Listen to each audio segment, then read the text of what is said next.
Howdy folks, before I get right into the video today, just wanted to say thanks for everybody who's watching and coming back. If you're new here, welcome to the channel. I hope you enjoy what you see and maybe it helps you along your journey. If you've been back a couple times and you still haven't subscribed, please hit the subscribe button. It's free, don't cost you nothing. And I won't send you no emails or call you. It just helps me a lot, makes me feel good, and the goal for this year for this channel is to hit 1,000 subscribers, and we're not even quite halfway there. It's July 14th, I think, and we're at like 473, which is awesome, but got a little ways to go to make it before the end of the year, and there's quite a significant amount of people watching the videos, around 80% who haven't subscribed that I know keep coming back because YouTube tells me you do. There's a whole bunch of statistics on it. So please, if you're one of those folks, please subscribe. Today, the video I'm going to put out is on Mike's cab. I know I was kind of on the fence of whether or not I was going to upload more videos on yet another side and yet another cab corner and rocker and all that, but I'm gonna do it. When I was thinking about it and answering some emails, which by the way, my email is in the description, which you can email me questions, pictures of your truck or whatever. The PayPal donations go to that email, so those of you who have done that, thanks a bunch. I don't believe I've missed anybody who's sent me those, but if I have, let me know, because I will thank you for it on the video. But at any rate, I was thinking about it, and I was getting into this side, and I said, well, I'll put in the extra however many. It ends up taking quite a lot of time to stop, record, edit, post, and all that stuff, so it does take a considerable amount of time versus me just going through and doing this work. So any thanks I can get for that, I do appreciate it. But at any rate, this video is going to show you kind of how I address the outer rocker, some issues with that. I'm going to try and take some time before really digging into it to explain some things you should do beforehand before tearing it apart, depending on your circumstance, to hopefully make things easier. The video which you're going to see that I'm hopefully going to post maybe tomorrow, I've already got all the video done. I've just got to edit it and upload it, is the A-pillar. I did another video on that. That's a really good video. It's another technique on how to replace the A-pillar, and it's by far the quickest way of doing it. And lining up your fender bolt holes, so you definitely want to watch that one when I post it.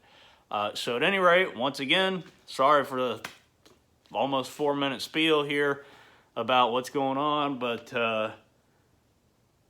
that's what we're covering in today's video. Let me know if you have any questions in the comments. Please make sure you hit the like button and check it out. Howdy folks, welcome back once again. We're moving on to the passenger side of Mike's cab. If you've been following along with the videos, you've seen that at first on the driver's side, the outer rocker fit up into place really well. And initially I thought it was gonna be, a relatively fast process because of how well it fit at first. Well, by the time we got our pillars in there and our cab corner in there, we found out that in making those changes and finally getting it into place, that it really didn't fit that well. And if you watched the last couple videos, or last video, I can't remember, you saw that I had to put in a ridiculous amount of work into that rocker to make it fit. So this time, I wanted to address some preliminary items that maybe I've overlooked. But this cab came to my house without the doors on it, and it also came without the hinges on it. And if you find yourself in a position where you're buying, say you have a cab and the doors are trashed, or you bought a truck and the doors weren't on it, and maybe the hinges weren't on it, it's always a good idea before you go down this route to see how well the door and the rocker and all that was gapped before you start, because you need to have an idea of how close the cab is to what you want it to be. So as I mentioned, this cab came here. He had taken the hinges off, which I wouldn't recommend doing because of my previous statement. You want to see where your door is to begin with before you start doing a lot of work, and hopefully you can see this. But the first thing that I do is, if you get a door, hopefully you have the original hinges. If not, you know, if you're really good at this, it's not going to make a difference. But if this is like the first time you've ever done this, or this, you know, first couple times you've ever done this, you know, you want to get your door as close to it was before, and that will determine how much work you need to put in. And so on this side, first I took all the bolts and cleaned the threads, and then I cleaned out the on both the door and the cab and the bolts. So if the cab has only ever been painted factory, it's fairly easy to get a pretty close approximation of where it was.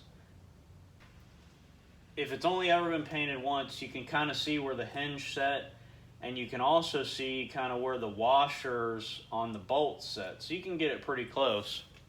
But what we're getting at here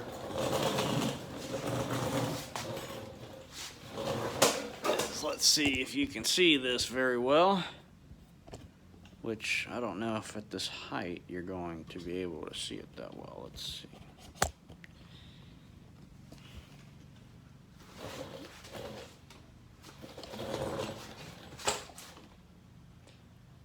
Hopefully you can see this. But we got a good gap, pretty much consistent down to around the cab corner area. And it's real tight right down in here. There's also been a dent in the door. But if you can watch this, I can actually move this cab corner out. And before I took the rocker off, you want to fit the door as well as you can before you even take your original rocker off. So I did that. I got the rest of the door kind of where I wanted it, and you know, noted that this bottom of the cab corner is going to need to come out. So from there, we went ahead and put our rocker up, and what I found out was, even on the original rocker with the rest of the door the way I wanted it, the gap was a little too much over at this front end.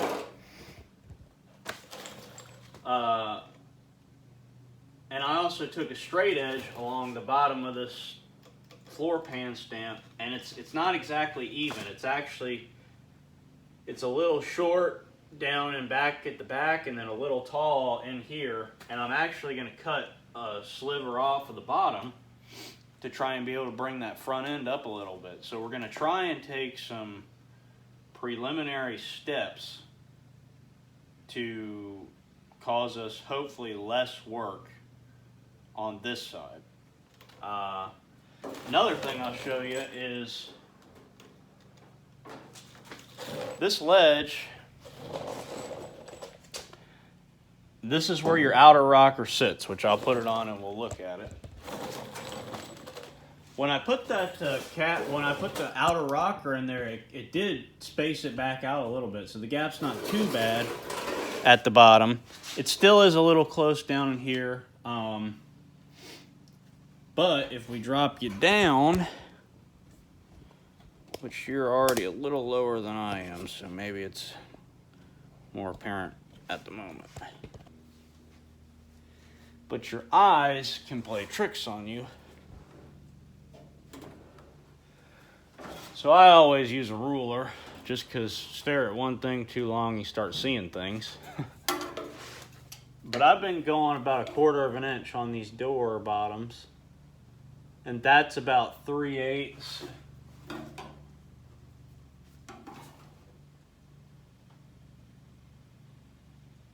That's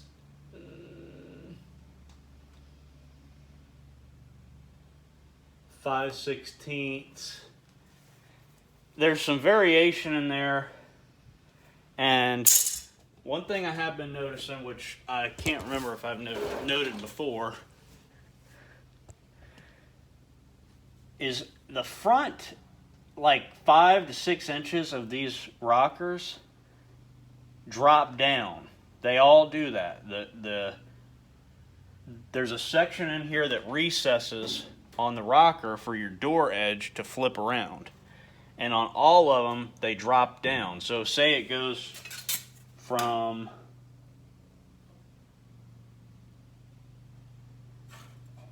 down there, it's a solid 3/8. But back up here, it's just over 1/4. So I usually have to splice that in there and raise it up and make it look even. So, continuing on, I want to show you this on the back, hopefully. You see how close that is? How the inner rocker comes down and I can barely put the outer rocker over it. That lip can barely go around it. But then you look back up here and it's like 1/8 of an inch gap. So what I am going to do, since it's tight up at this forward end, cut a small section of the bottom of this off where you see that silver Sharpie. And I'm going to do that so I have more wiggle room, and I might even do it a little bit more back towards the rear. Because you really don't need that to come down to the very bottom of this lip.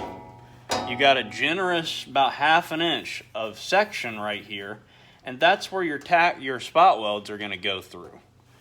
Come over here.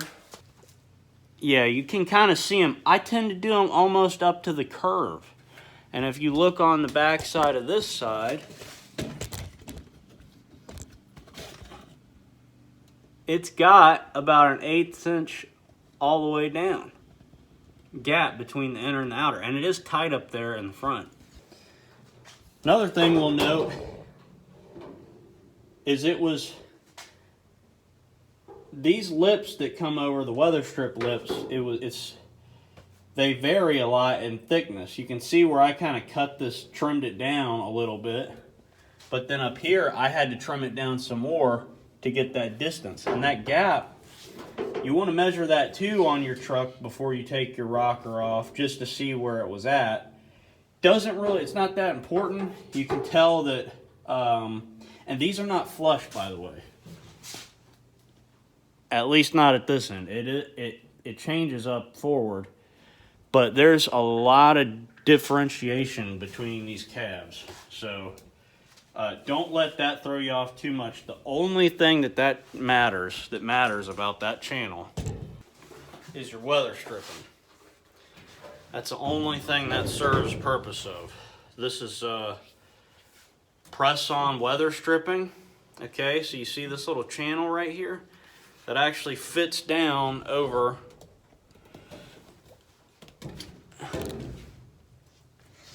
that. And the reason why there's a gap between your floor and your outer rocker, which hopefully that doesn't look too crazy. Maybe if I turn it around, hold it with one hand, that'll be better for you. Reason why there's a gap is so the back of that channel has a place to sit, and it sits like that. And you run your wires down here because you got your cab light, your inner dome light, whatever you want to call it. You got your cab light, and then if you have a light on the back side, that wire goes up there, and also the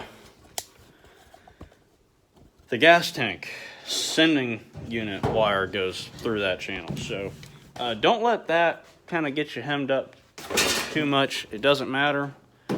So you put the weather stripping down, and then you got your sill plate that goes on top of that. So there's a lot of variation in those. I mean, you know, at this point in time, that work trucks were not getting attention to detail. So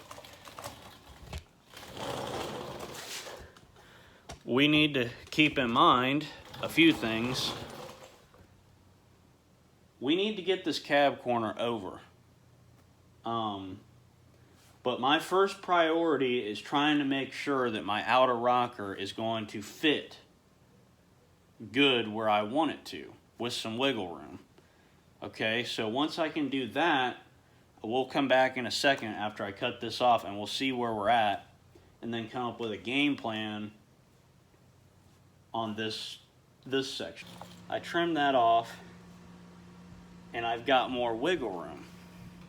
Sorry if the exposure is all jacked up. Let me try shutting this door a little bit.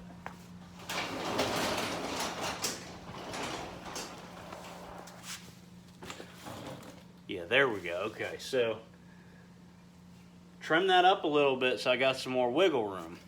You can tell that it's pretty dang good, pretty even down to right there, and that's where it drops off in that little section like we've talked about.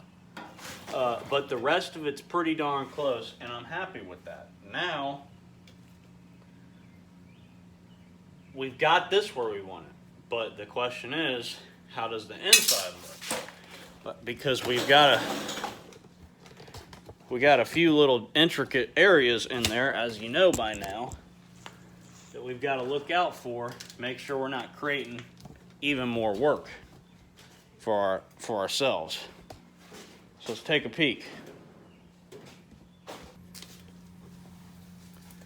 Okay, in here looks pretty good. You can tell the old paint line. It's close. It ain't perfect, but that's roughly 1/4 of an inch. So not a big deal here. That's a pretty easy splice. Have had to do that on each one. Just move that over, re-weld it. Probably the same thing in here. There's a little bit of a gap. I'd probably just splice 2 inches down, move it over. The front of this is pretty close. Now it's hard to tell because there's some interference right here. So we'll probably want to trim that away. Just mark that with a paint pen.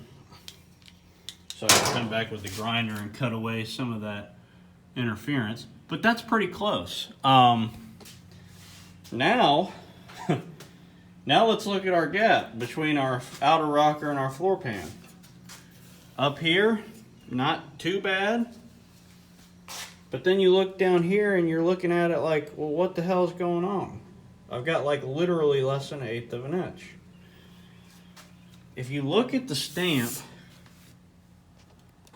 right here, this edge is almost it's almost 90 degrees up from down here. If you look at it from that side, it's hard to tell because all this crap is black. But take my word for it, this comes almost straight up, perpendicular or parallel with this edge. It comes straight up like this. But then if you look down here, it's not straight up. It's actually kind of bent that way. Instead of being straight up looking at you, it's kind of bent over to the side. So, and if you'll also notice, look how thin that lip is right there at the end of my fingernail. I mean, that's like a little bit bigger than 1/8 of an inch right there. But then if you come down here, this lip is well in excess, a good 1/4 inch. So really what needs to happen is we need to trim that down a little bit anyway. So that will give us some spacing. And then we can also take a pair of pliers and bend that lip over some so it's straight up, pointed at you, so it's not sloped over. Because right here, right in this area, it's kind of sloped that way. So we can tweak that edge and it'll still line up pretty good with that right there. So at the moment,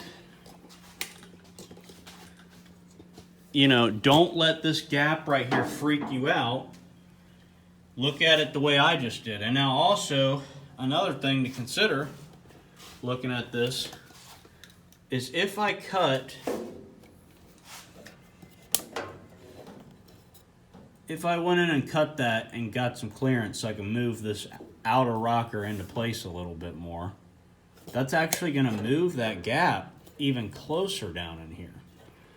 So we're just going to have to pay attention to that.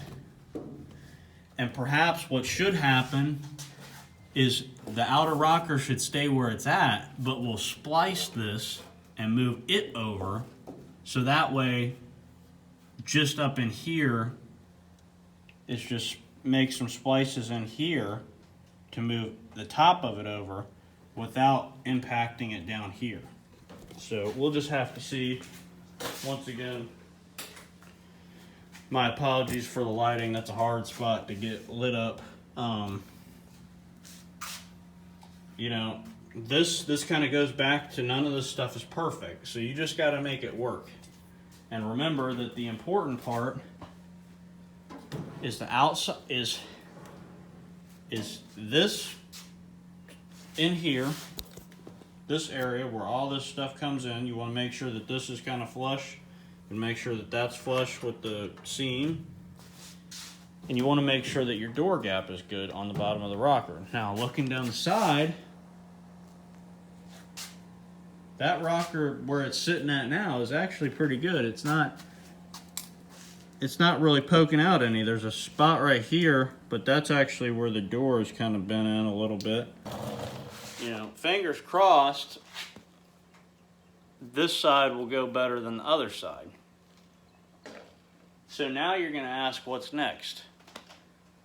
What's next is we're going to do the A-pillar. And then from there, I think what I'm going to do is we need to decide how we're going to get this outer rocker where we want it.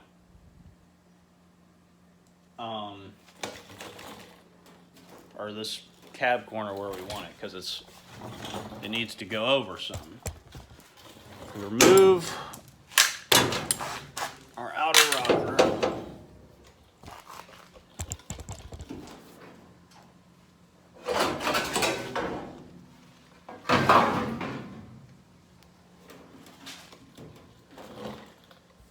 I need to investigate this more to see how bad this pillar is. At first glance, it looks pretty good up in here, but on the back side, it gets pretty rough down towards the bottom.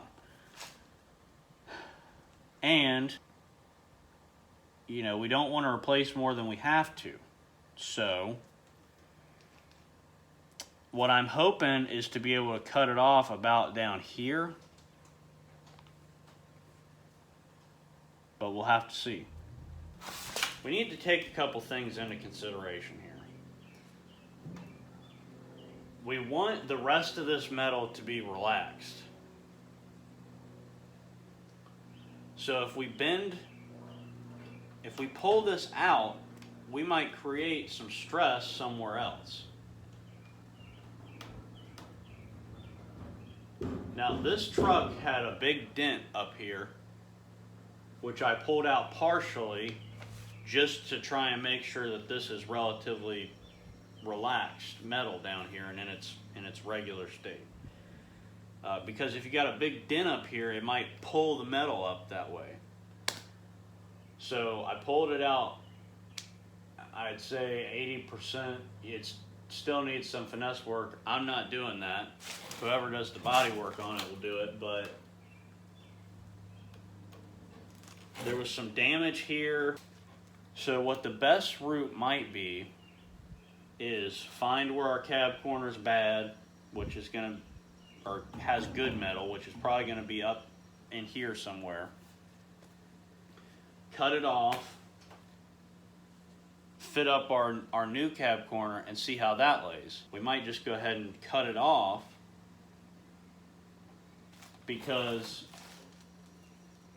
our gap is close right up in here. I mean, it's not nearly as tight as it is down at the bottom. So, you know, if we did cut it off and then just maneuvered our new cab corner to the gap space that we want, we might be okay that way. That's looking at this, that's probably what I'm gonna do. And this is, I'm putting this video up so you can see kind of how I approach this, because when you're first starting out, you don't want to get overwhelmed and everybody wants to kind of come up with a plan. But you can only come up with so much of a plan because there's so many variables, right? We've got an outer rocker, we've got 2 pillars we got to replace, but the back pillar you can't replace until you get the cab corner in, because it comes up around into the cab corner. So, and the way I do the cab corner and B pillar is I actually make those into one and then put it on the truck. And on top of that, your B pillar reproductions, the stamps that they sell for those suck. You just got to take this one step at a time, go into it, and don't expect perfection, and you won't be disappointed. Because ain't nothing that comes out of here is going to be perfect. We're going to try and get it as close to good as we can, and we're going to put in the time. But the reality is, in order to make these things perfect, that's why they're going for $100 grand at Barrett Jackson. So it's been a few more days, and I have not had the chance to, actually it's been about a week since I was out here, and I haven't had a chance to work on it, but I've been working on it in my head. And when I was thinking about this, I think a lot of the cause of this gap tightening down here is this damage. And I don't want to put the rest, I don't want to have to pull the pillar over to make the bottom of the cab corner work, because then you got a lot of stress in the metal up here, and I want it to be in its relaxed state. So what I'm going to do is not worry about pulling the pillar over. I'm going to cut it off. I sandblasted all this last weekend on the inside, my pillars, and then the inside, to kind of tell where my my good and my bad areas are. It's pretty good up in here, so I'm not sure where I'm going to cut it yet. But at any rate, when I was thinking about all this, I thought to myself, well, I don't remember if I checked the distance between this pillar and the front pillar, because I took a measurement from the face right here to the other side of the pillar. You can see there's my little X that I marked right here. And then I took a straight measurement across to the edge of this front forward side of the pillar, and it was 40 3/4. So this morning I was thinking about it, because I'm getting ready to come work out here, and I said, well, before I commit to pulling the pillar over, I need to go back and triple check my measurements. And that measurement is still 40 3/4. So I do not want to pull the pillar back and change that measurement, even if it's only by 1/8 of an inch. So that's why I'm going to go the route where I'll cut it off, and then when I go to fit up the cab corner from that point and the B pillar, I will just make the gap what it needs to be to match the rest of this. So that's just a little side note that I wanted to throw in, and that's how we'll proceed.